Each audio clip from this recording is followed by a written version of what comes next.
So, Robby, what's on your radar? On Wednesday, Attorney General Merrick Garland faced harsh questioning from the Senate Judiciary Committee on a number of subjects, including his recent memo that instructed national law enforcement agencies to coordinate with local school boards and look out for unruly parents at public meetings. That memo followed a plea from the National School Board Association for Merrick Garland to do something about parental fury, which the association described as potentially, quote, domestic terrorism. Now, many parents are understandably upset about being treated like criminals for daring to speak up at school board meetings, and Senate Republicans have let Garland have it. Here was Tom Cotton grilling Garland on whether his memo was directly or indirectly related to the activism of Scott Smith, a Loudoun County, Virginia parent who was arrested for disruptive behavior while protesting his daughter's alleged sexual assault. Senator, anyone whose child was raped is the most horrific crime I can imagine, and is certainly entitled and protected by the First Amendment to protest to their school board about this. But he was cited by the School Board Association as a domestic terrorist, which we now know that letter and those reports were the basis for your. Senator, this is that's wrong. Shameful. Judge, this is shameful. This testimony, your directive, your performance is shameful. Okay, that's not. Thank God you are not on the Supreme Court. You should resign in disgrace, Judge. Now, there's been some additional reporting on the situation in Loudoun County, which Ryan and Emily Jashinsky discussed on the show yesterday. It's not clear at all that the sexual assault took place because of the district's new transgender bathroom policy, and it seems the students involved had planned to meet there. Moreover, some of the reporting from conservative media was sloppy and rushed to judgment in an attempt to make the Loudoun County story about trans issues. But what is true is that a sexual assault was committed by one student against another. The assailant was convicted. The father of the victim was angry. He was arrested for his behavior at a school board meeting, and that incident, parent Scott Smith getting mad at the meeting, was cited by the National School Board Association in its demands for federal involvement. It was one of the news stories that appeared in the footnotes. The association has now disavowed the letter that they wrote. In a subsequent memorandum issued late last week, the NSBA wrote that, quote, there was no justification for some of the language included in that letter. We deeply value not only the work of local school boards that make important contributions within our communities, but also the voices of parents who should and must continue to be heard when it comes to decisions about their children's education, health, and safety. But what Cotton prompted Garland to admit was that this now disavowed letter is in all likelihood precisely what caused the AG to issue his own memo calling for FBI involvement with meddlesome school board meetings. And since that is the case, Cotton and other senators are absolutely right to castigate Garland for involving federal law enforcement at the behest of a school board association that really screwed up. Here was Josh Hawley making the same demand that the AG resign. Let me ask you about this. Several of my Democrat colleagues have just today in this hearing, multiple times have compared parents who show up at school board meetings, like Mr. Smith here, have compared them to criminal rioters. You think that's right? You think that a parent who shows up at a school board meeting, who has a complaint, who wants to voice that complaint, and maybe she doesn't use exactly the right grammar, you think they're akin to criminal rioters? Do you agree with that? I do not, and I do not remember any senator here making that comparison. Oh, really? These people are just like the folks who came here on January 6th and the riot at the Capitol?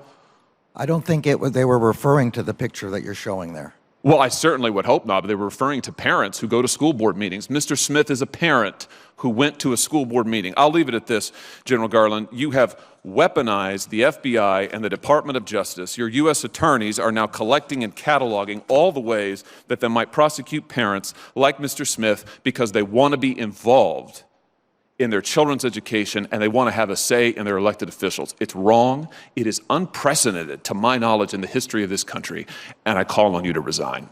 Ted Cruz also grilled Garland, noting that many of the school board incidents that had worried federal officials so much were clearly nonviolent. So let's watch that. During this hearing, I counted 20 incidents cited. Of the 20, 15 on their face are nonviolent. They involve things like insults. They involve a Nazi salute. That's one of the examples. My God, a parent did a Nazi salute at a school board because he thought the policies were oppressive. General Garland is doing a Nazi salute at an elected official. Is that protected by the First Amendment? Yes, it is. Okay.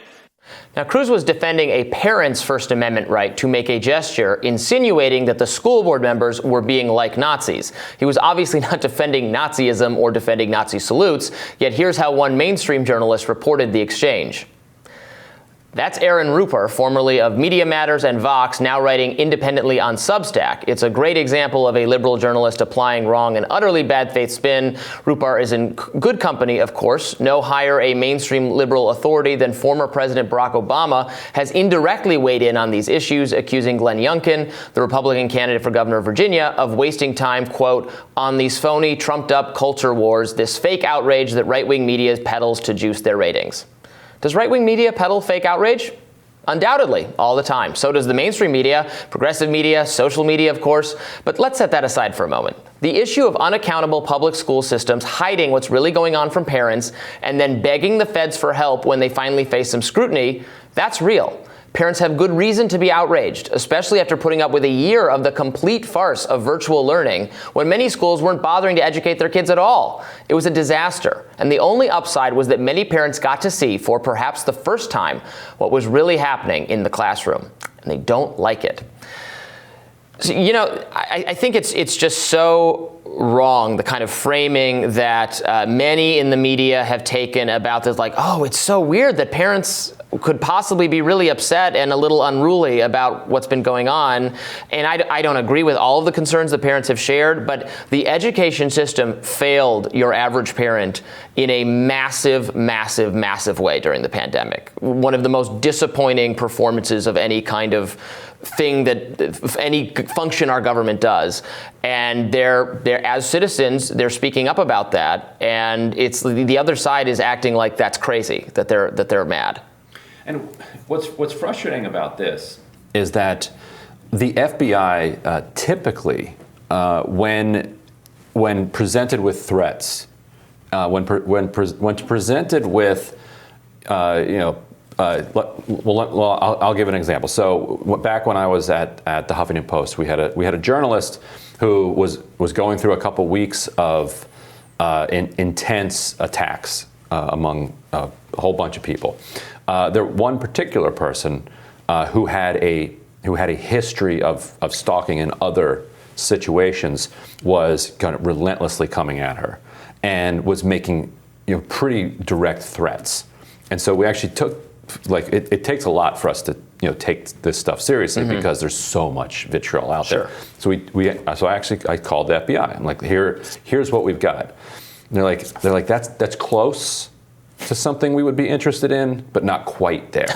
Because in order for the FBI to care about a threat of violence, the person making the threat has to say where they're going to carry out this act of violence. When and how. When exactly they're going to carry out this act of violence and how they're going to carry out this act of violence. If you don't have all three of those specific elements, the FBI is like, call DC police. They were warned. They were warned about Nicholas Cruz, the Parkland shooter. They were warned specifically, and so was every other law enforcement agency. But in that case, they said, well, when is he going to shoot up the school? Morning or afternoon? Right. They're like, I don't know. But he's going to do it. Like, next. Well, when you find out that he's doing it at 2:30, in between like 6th and 7th period, then call us, and then we'll do something about it. Fine. If that's what their policy is, that's their policy.